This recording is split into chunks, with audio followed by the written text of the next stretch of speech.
Hello students, कैसे हैं आप सब। आई होप आप सभी अच्छे होंगे। मैं आरती आप सभी का अपने परिवार फिजिक्स गुरु पर हार्दिक स्वागत करती हूं, जहां पर हम पढ़ते हैं बीएससी के लिए केमिस्ट्री और फिजिक्स। और आज की क्लास है बीएससी फर्स्ट सेमेस्टर के लिए, जिसमें हमारी बुक चल रही है फंडामेंटल्स ऑफ केमिस्ट्री। तो फंडामेंटल्स ऑफ केमिस्ट्री में हम बात कर रहे हैं आइसोमेरिज्म के बारे में। आइसोमेरिज्म, कल हमने ज्योमेट्रिकल आइसोमेरिज्म खत्म की है और आज हम इसमें बात करेंगे ऑप्टिकल आइसोमेरिज्म। तो बेटा ये जो टॉपिक्स हैं ये हमारी स्टीरियो केमिस्ट्री यूनिट में दिए हुए हैं, तो इसमें स्टीरियो केमिस्ट्री का ये सेकंड पार्ट है ऑप्टिकल आइसोमेरिज्म। तो ऑप्टिकल आइसोमेरिज्म के बारे में डिस्कस करेंगे, जैसे हमने ज्योमेट्रिकल के बारे में किया था।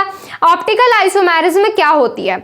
ऑप्टिकल आइसोमेरिज्म वो आइसोमेरिज्म कही जाती है जिन कंपाउंड्स की फिजिकल और केमिकल प्रॉपर्टीज तो क्या हो, सेम हो, पर वो प्लेन पोलराइज लाइट के थ्रू डिफरेंट बिहेवियर रखते हो। प्लेन पोलराइज लाइट क्या है ये आपको भी बताया जाएगा। प्लेन पोलराइज लाइट पीपीएल ये भी आपको डिस्कस कराया जाएगा, पूरा एक बड़ा टॉपिक कराया जाएगा। तो इसमें बस एक सोचने वाली क्या चीज है, ये है कि ऑप्टिकल आइसोमेरिज्म क्या है। ऑप्टिकल आइसोमेरिज्म अभी बताया कि वो आइसोमेरिज्म जो कंपाउंड्स हमारे या वे आइसोमर्स जो हमारे क्या रखते हो, फिजिकल और केमिकल प्रॉपर्टीज तो सिमिलर रखते हो, पर प्लेन पोलराइज लाइट के थ्रू अपना बिहेवियर या समतल ध्रुवित प्रकाश के लिए अपना बिहेवियर अलग अलग रखते हो, उसको क्या बोला जाता है? ऐसे कंपाउंड, ऐसे आइसोमर्स को या वे कंपाउंड जो ये आइसोमेरिज्म रिप्रेजेंट करते हैं उनको बोला जाता है ऑप्टिकल आइसोमर्स। क्या बोला जाता है? Optical isomers. और इस आइसोमेरिज्म को बोलते हैं ऑप्टिकल आइसोमेरिज्म। और एक चीज और है, वे कंपाउंड जो ऑप्टिकल आइसोमेरिज्म रिप्रेजेंट करते हैं, क्या करते हैं? ऑप्टिकल आइसोमेरिज्म रिप्रेजेंट करते हैं, उन्हें ऑप्टिकली एक्टिव कंपाउंड बोला जाता है। क्या बोला जाता है? ऑप्टिकली एक्टिव कंपाउंड बोला जाता है। पहले हम क्या करेंगे, इसके बारे में डेफिनेशन लिखेंगे, फिर मैं आपको बताऊंगी कि सबसे पहले ऑप्टिकल आइसोमेरिज्म किसमें ऑब्जर्व की थी। डेफिनेशन लिखिए पहले। The isomerism in which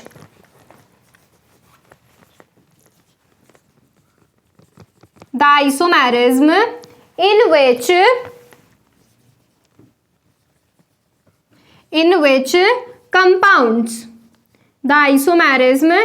which compounds have same chemical and physical properties. Same physical and chemical properties. Physical and chemical properties. Physical and chemical properties, but they have different behavior towards plane polarized light. But they have different behavior.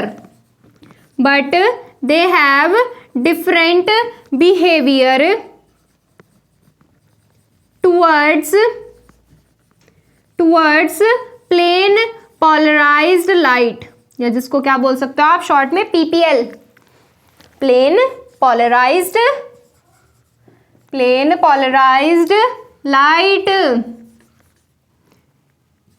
समतल ध्रुवित प्रकाश, हिंदी में बोलते हैं इसको PPL. Clear है? आगे लिखिए। ऐसे आइसोमेरिज्म को क्या बोलते हैं? Optical isomerism is known as optical isomerism,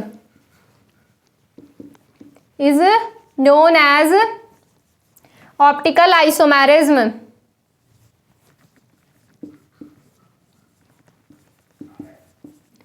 is known as optical isomerism। क्या कही जाती है? वो ऑप्टिकल आइसोमेरिज्म कही जाती है। और ऐसे कंपाउंड को क्या बोलते हैं? Optically active compound. And such compounds are known as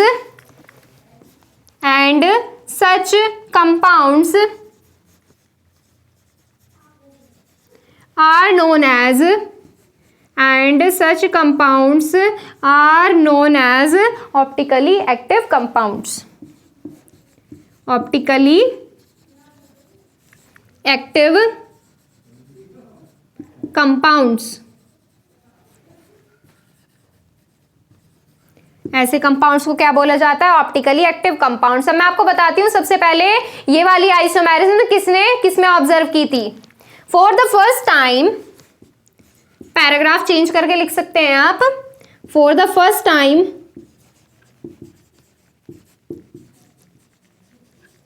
किसने ऑब्जर्व की थी बेटा? ये ऑब्जर्व की थी पाश्चर ने।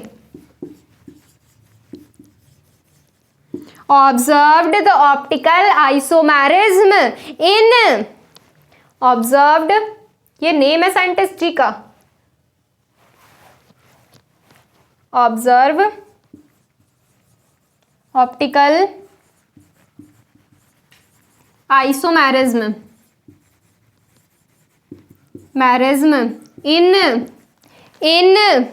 Potassium hydrogen tartrate, in potassium hydrogen tartrate, potassium hydrogen tartrate,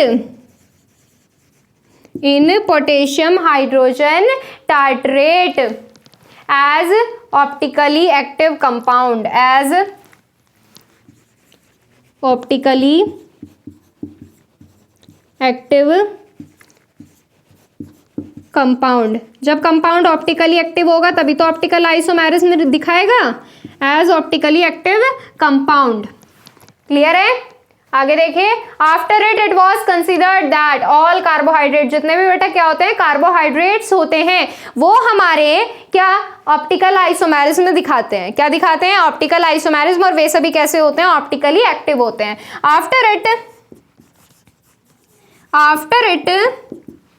after it was considered that, it was, ये माना गया, क्या माना गया? इट वॉज कंसिडर्ड दैट, ये माना गया कि सारे carbohydrate, that all carbohydrates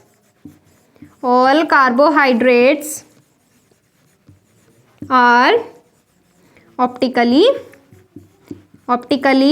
active. कैसे हो? ऑप्टिकली एक्टिव हो। क्लियर है? ये हमारी क्या हो गई? ये हमारा इंट्रो हो गया। किसका इंट्रो हो गया? ऑप्टिकल आइसोमेरिज्म का। अब इसमें एक वर्ड है, कौन सा है? पीपीएल, प्लेन पोलराइज्ड लाइट, समतल ध्रुवित प्रकाश। क्या होता है, किस तरीके से होता है, वो डिस्कस करेंगे। अब इसमें पहले आप क्या कीजिए, इसका स्क्रीनशॉट लीजिए। देखो इसमें नेक्स्ट क्या है? Plane polarised light. लाइट से समझ आया क्या? प्रकाश क्या होता है? Light obtained from any source, यानी कि किसी भी सोर्स से, सन हो, ट्यूबलाइट हो, बल्ब हो, किसी भी सोर्स से हम क्या करते हैं? लाइट इकट्ठी करते हैं। इकट्ठी कैसे करोगे? देखो, किसी भी सोर्स से लाइट आती है तो वो क्या होती है? चारों तरफ फैलती है। अब आप बंद अंधेरे कमरे में टॉर्च जलाओगे तो उसमें क्या होगा? क्या लाइट बड़े से एरिया में फैल नहीं जाएगी? ऐसे ही क्या होता है, इस लाइट को, जैसे हमने किसी भी सोर्स से लाइट ली तो उसमें प्रकाश के पार्टिकल्स क्यों, उसके जो क्या होंगे? पार्टिकल्स होंगे, या उसकी जो क्या होंगी? उसके जो क्या कहे जा सकते हैं? रेडिएशंस। उसके जो क्या होंगे? रेडिएशंस होंगे। किसी भी सोर्स से हमने क्या लिया? लाइट गुजारी, लाइट निकली। कोई जैसे मान लीजिए बल्ब है, बल्ब में से हमने क्या देखते हैं? लाइट निकल रही है। वो कैसे होंगे? वो चारों दिशाओं में फैल रहे हैं, यानी कि कैसे होंगे? अब नॉर्मल डायरेक्शन में क्या होंगे? प्रकाश फैलता जाएगा, और ऐसी लाइट को बोलते हैं नॉन पोलराइज्ड लाइट। क्या बोलते हैं? Non polarised light. जब इस लाइट को हम क्या करते हैं? निकोल प्रिज्म से पास आउट करते हैं। निकोल प्रिज्म से पास आउट करने के बाद, निकोल प्रिज्म जो होता है ना, लाइट के सारे एबनॉर्मल रेडिएशंस को ऑब्जर्व कर लेता है, और सिर्फ एक ही डायरेक्शन में, एक ही ध्रुव पे, एक ही एक्सिस पर क्या करता है? आपको प्रकाश देता है। क्या करता है? प्रकाश देता है। वही हमारा क्या कहा जाता है? Plane polarised light. मतलब जो एक ही तल में लाइट दी हुई हो वो कही जाती है प्लेन पोलराइज्ड लाइट, या समतल ध्रुवित प्रकाश। एक ही तल में जो प्रकाश दिया हुआ हो। क्लियर है? अब क्या करते हैं? प्लेन पोलराइज्ड लाइट के बारे में लिखेंगे जो अभी मैंने आपको बताया, फिर उसके बाद इसका एक छोटा सा डायग्राम बनाएंगे। लिखिए इसमें, the light obtained from any source, the light obtained from any source, from any source, कोई भी सोर्स हो सकता है, from any source will vibrate in all direction, will vibrate in all directions, in all directions, will vibrate in all direction, in all direction. It is known as non-polarized light. It is known as non-polarized light. It is known as non-polarized light. Known as non-polarized light. It has been passed in a Nicol prism. आप क्या करेंगे, इसको Nicole prism से गुजारेंगे. It has been passed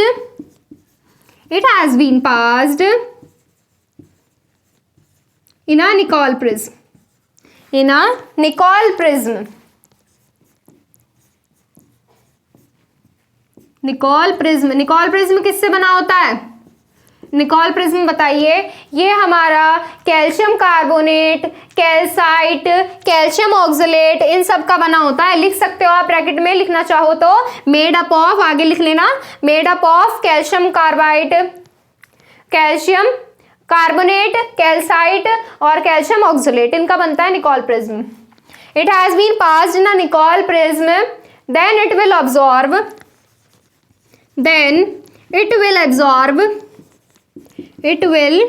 absorb all abnormal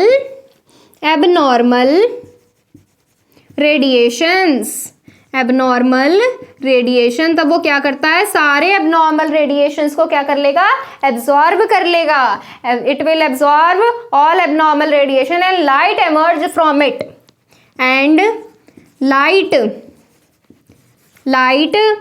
emerged, जो प्रकाश निकलता है किससे, Nicole prism से, वो हमारा क्या कहा जाता है, समतल ध्रुवित प्रकाश या plane polarised light.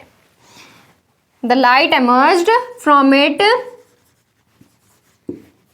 is known as plane polarized light. मैं शॉर्ट में लिख रही हूँ PPL. क्लियर है? Plane polarized light, because in it. आप प्लेन polarized लाइट क्यों बोला जाता है, बताती हूँ, ये भी सारी चीजें बताएंगे. बिकॉज इन इट, इसमें क्या होता है, पार्टिकल सिर्फ एक ही डायरेक्शन में क्या करते हैं, मूव करते हैं. देखो, because in it all particles will vibrate in one direction only. ना one direction, plane, axis, airplane, नहीं जाना एयरप्लेन पे. particles will vibrate in a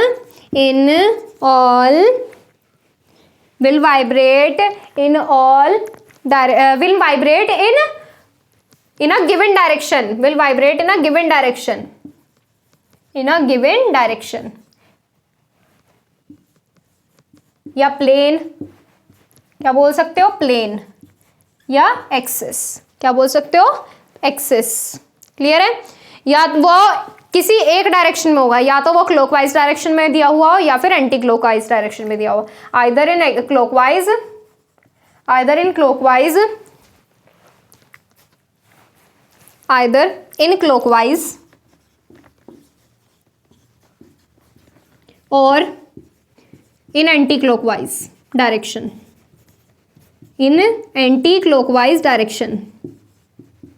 or in anti-clockwise direction.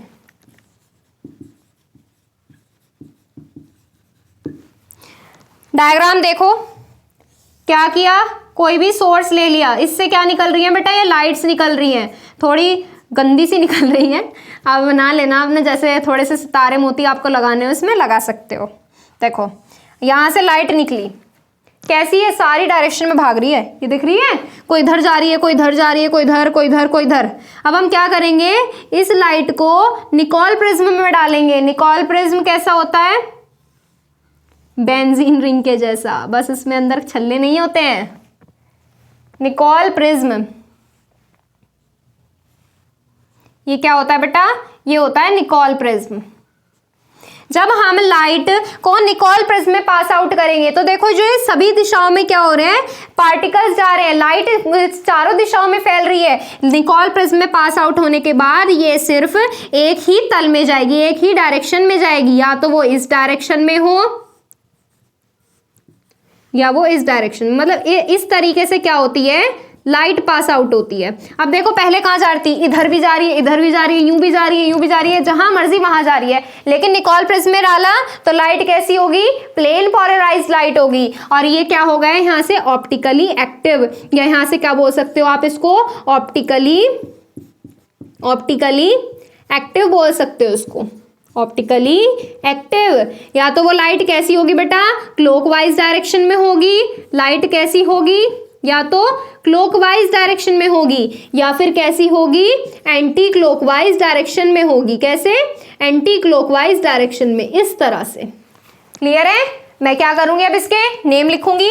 ये क्या है बेटा, नॉन पोलराइज्ड लाइट है, दिख रहा है ना, हाँ थोड़ा सा दिख रहा है बेटा, थोड़ा एडजस्ट कर लो, स्पेस कम है।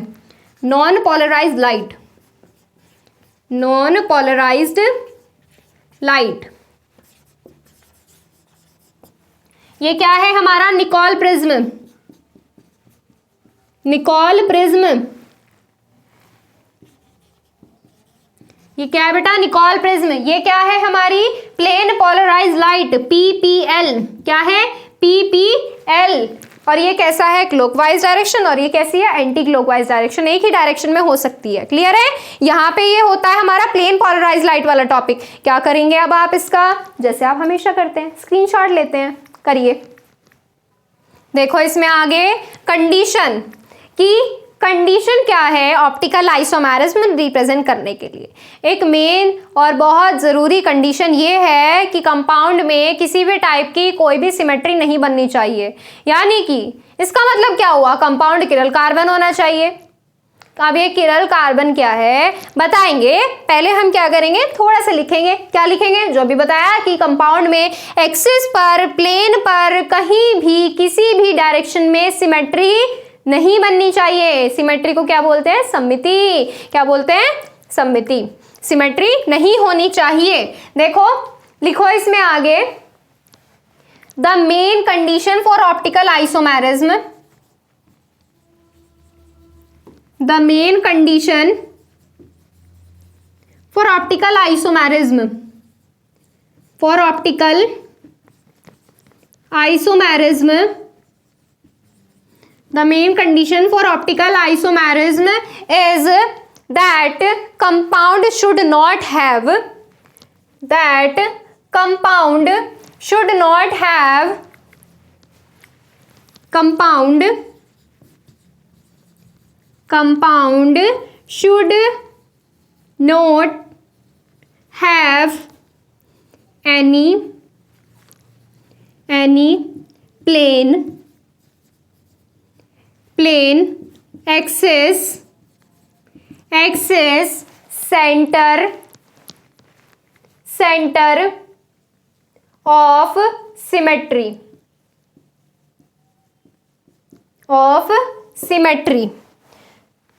It means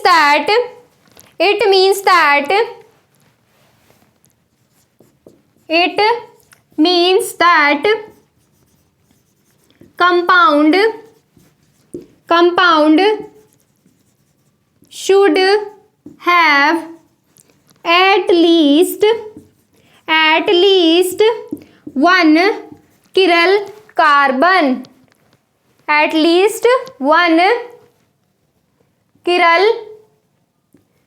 carbon. क्या होना चाहिए, एक किरल कार्बन होना चाहिए। किरल, CHIRL, किरल carbon. Compound should have at least one किरल carbon atom. किरल carbon atom क्या होता है, किरल कार्बन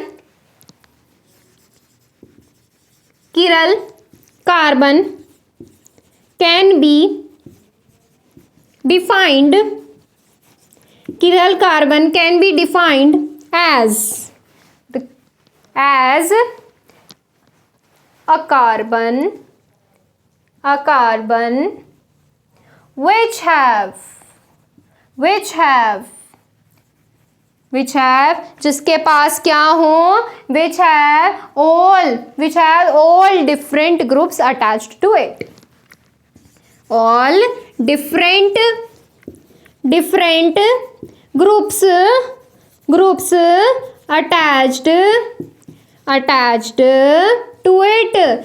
किरल कार्बन बेटा वो कहा जाता है जिससे जुड़े हुए कितने भी ग्रुप हो, 2 हो, 3 हो, 4 हो, जितने भी हो, 4 से ज़्यादा तो जोड़ ही नहीं सकता ना वो कार्बन क्या है, कार्बन की वैलेंसी 4 होती है, क्योंकि उससे जुड़ा हुआ कोई भी एटम क्या हो, एक दूसरे के सिमिलर ना हो, सारे एटम कैसे होने चाहिए, अलग अलग होने चाहिए, उसको क्या बोला जाता है, किरल कार्बन बोला जाता है। यानी कि ऑप्टिकल आइसोमेरिज्म रिप्रेजेंट करने के लिए कार्बन से जुड़े हुए चारों एटम कैसे होने चाहिए, अलग अलग होने चाहिए।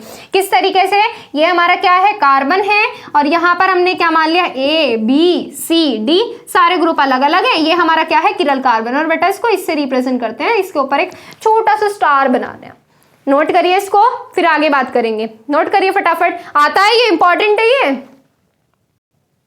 देखो इसमें आगे नंबर ऑफ ऑप्टिकल आइसोमर्स की, कितने ऑप्टिकल आइसोमर्स बन सकते हैं बेटा, इसकी भी क्या है, 2 कंडीशन है कि 2 कंडीशन में ऑप्टिकल आइसोमर्स आप फाइंड कर सकते हो।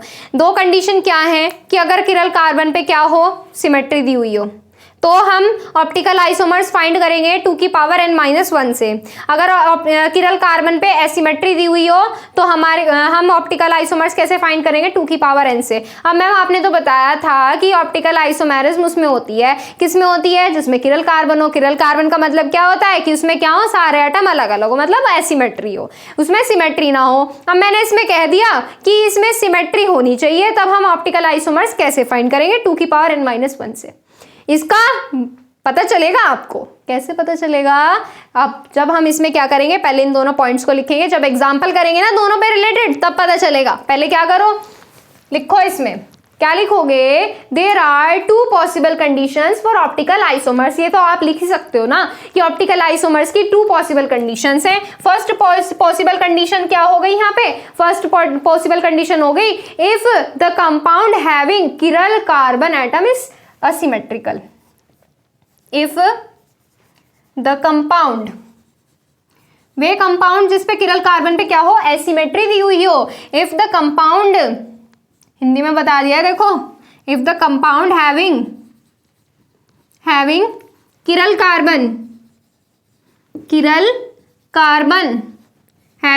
Carbon is asymmetrical, then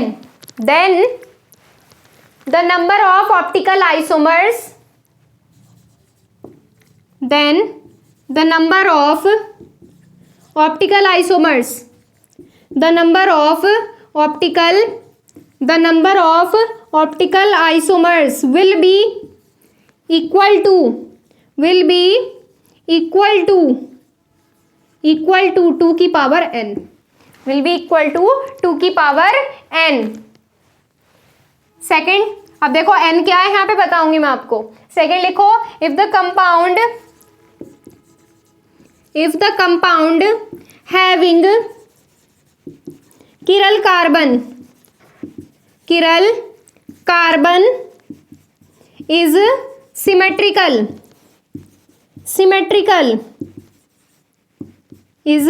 symmetrical, then the number of optical isomers, the number of optical isomers will be equal to 2 की पावर n-1, 2 की power n-1, where n equals to, n किसके equal होगा,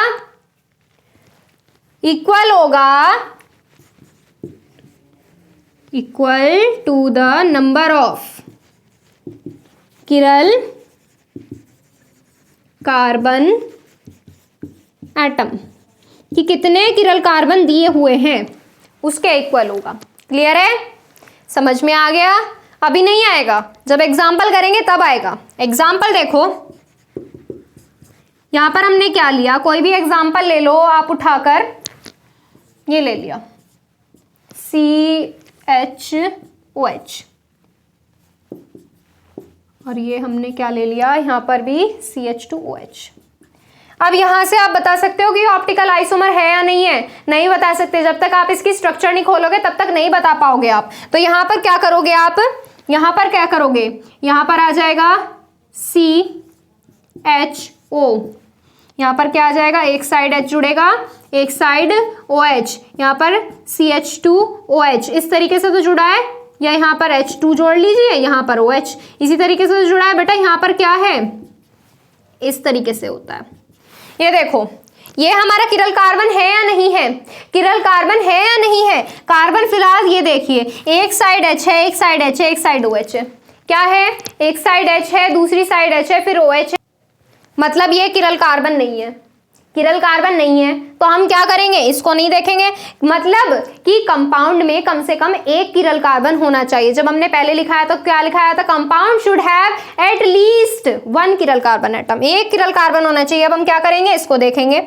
इधर क्या है, इधर CHO ग्रुप जुड़ा हुआ है, इधर क्या है, H है, इधर OH है। यानी अब हम इसी को क्या कर देंगे, इसको हम बंद कर देंगे, CH2OH ही कर देंगे, और दूसरी तरफ क्या है, CH2OH। तो यानी कि ये किरल कार्बन है। अब किरल कार्बन है तो कैसा है बेटा, अब सिमेट्री और एसिमेट्री कैसे चेक करोगे, देखो सारे अलग अलग ग्रुप है, तो कैसा दिया हुआ है, अलग अलग ग्रुप है, तो एसिमेट्री दी हुई है। कौन सा फॉर्मूला लगेगा, 2 की पावर n। कितने किरल कार्बन है, एक किरल कार्बन है ना, तो यहां से कैसे फाइंड करोगे, number of chiral carbon, number of optically isomers, क्या कैसे आओगे, 2 की पावर n, n कितना है 1, 2 की पावर 1, तो कितना हो गया, यहाँ से 2 हो गया। कितने हो गए ऑप्टिकल आइसोमर, 2 ऑप्टिकल आइसोमर बन गए। ये हो गया सिमेट्री का एग्जांपल। सिमेट्री का भी करेंगे, नोट करिए पहले इसको। देखो इसमें और एग्जांपल है, एग्जांपल नंबर 2 है, ये 3 है। अब हम इसमें देखेंगे, ये बेटा होता है हमारा लैक्टिक एसिड का फॉर्मूला होता है, ये टार्टरिक एसिड का फॉर्मूला होता है। अब हम क्या करेंगे, किरल कार्बन देखेंगे है या नहीं है। देखो C, एक साइड H, एक साइड OH, इधर क्या है CH3 है, इधर क्या है हमारा COOH ग्रुप है। अब हमने इसमें इस बार इसको खोल के क्यों नहीं देखा, क्योंकि बेटा इसमें 2 O आ रहे हैं, इसमें सिमेट्री नहीं बनेगी, ये किरल कार्बन नहीं कहलाएगा। किरल कार्बन है ये या नहीं है, एक साइड COOH ग्रुप है, एक साइड OH ग्रुप है, एक साइड H है, एक साइड CH3 है, चारों दिशाओं में अलग अलग हैं, तो क्या कहलाएगा, ये किरल कार्बन कहलाएगा। किरल कार्बन है, चारों तरफ क्या बनी हुई है, एसिमेट्री बनी है बेटा। कोई भी एक दूसरे के जैसा नहीं है, कोई भी एक दूसरे का हमशक्ल नहीं है, सब एक जैसे दिखने वाले, अलग अलग दिखने वाले, एक जैसे दिखने वाला नहीं है। तो कौन सा फॉर्मूला लगाओगे बेटा, 2 की पावर n। n क्या है, किरल कार्बन। कितने किरल कार्बन है, एक किरल कार्बन है, तो यहां से क्या आएगा 2 की पावर 1। n इक्वल्स टू क्या है, 1 है, तो 2 की पावर n इक्वल्स टू क्या हो जाएगा, 2 की पावर 1 हो जाएगा। 2 की पावर 1 का मतलब 2 हो जाएगा, मतलब नंबर ऑफ ऑप्टिकल आइसोमर कितने बनेंगे, ऑप्टिकल आइसोमर इसमें से 2 बनेंगे। कितने बनेंगे, 2 ऑप्टिकल आइसोमर बनेंगे। अब आ जाओ इस पे, कौन से, टार्टरिक एसिड पर। इसकी स्ट्रक्चर खोलोगे बेटा, कैसे आएगा, COOH। दूसरे पे आ जाओ, CHOH। थर्ड वाली उस पे आ जाओ, CHOH। फिर आ जाओ नीचे वाले पे, COOH। अब यहां पर देखो 2 सेंटर में आ रहे हैं, 2 सेंटर में आ रहे हैं। इसके साथ एक OH जुड़ा हुआ है, एक H जुड़ा हुआ है, एक COOH, और दूसरा कार्बन जुड़ा है। क्या जुड़ा है, कार्बन जुड़ा है, तो ये क्या है, किरल कार्बन है। इसी तरीके से क्या होगा, ये होगा, एक H है, एक OH है, एक साइड कार्बन है, एक साइड COOH है, ये क्या है, किरल कार्बन है। अब यहाँ पर देखो क्या बन रही है, सिमेट्री बन रही है या नहीं बन रही है। सिमेट्री देखो, कैसे देखोगे सिमेट्री, क्या सिमेट्री बन रही है, नहीं बन रही है। यहाँ पर देखो इस तरीके से, यहाँ पर OH है, यहाँ पर H है, यहाँ पर H है, यहाँ पर H है, COOH है, इधर भी COOH है। क्या बन रही है, सिमेट्री बन रही है। सिमेट्री बन रही है तो कैसे देखोगे, ये क्या है, सिमेट्री है। यहाँ पर जब यहाँ पर सिमेट्री दी हुई है तो यहाँ पर कैसे फाइंड करोगे, ऑप्टिकल आइसोमर्स 2 की power n-1। n equals to कितने किरल कार्बन है बेटा, 1 2 किरल कार्बन कितने हो गए, 2, तो 2 की पावर 2 - 1। कैलकुलेशन आती करनी, आती होगी। देखो कितना हो जाएगा, 4 माइनस 1 इक्वल्स टू 3। तो ऑप्टिकल आइसोमर कितने हो गए? ऑप्टिकल आइसोमर हो गए हमारे बेटा यहाँ से 3। ऑप्टिकल आइसोमर्स पता कर सकते हो अब यहाँ से, ऑप्टिकल आइसोमर ये आ गए। किसी भी कंपाउंड के लिए अगर पूछा जाए तो आप निकाल सकते हो। चलिए यहाँ पर हमारा कंप्लीट होता है ये, यानी कि नंबर ऑफ ऑप्टिकल आइसोमर। बाकी की चीजें करेंगे नेक्स्ट टर्न पर। आज के लिए बस इतना ही। अगर इसमें कोई भी क्वेरी है केमिस्ट्री से रिलेटेड, फिजिक्स से रिलेटेड, आप पूछ सकते हो इंस्टाग्राम पर। इंस्टाग्राम आईडी है physics_guru_India। इस आईडी पर मैसेज करना, आपके डाउट्स क्लियर हो जाएंगे। अपने आप नहीं होंगे, हम करेंगे क्लियर। ठीक है, टेलीग्राम इंस्टॉल करिए। पहले टेलीग्राम चैनल ज्वाइन करना है आपको तो टेलीग्राम इंस्टॉल कीजिए, फिर उसके बाद सर्च कीजिए फिजिक्स गुरु इंडिया, वहां से आप अपने टेलीग्राम चैनल पर भी जुड़ सकते हो। चलिए मिलते हैं आपसे नेक्स्ट टर्न पे हमारे आगे की चीज़ों के साथ। आज के लिए बस इतना ही। Thank you so much.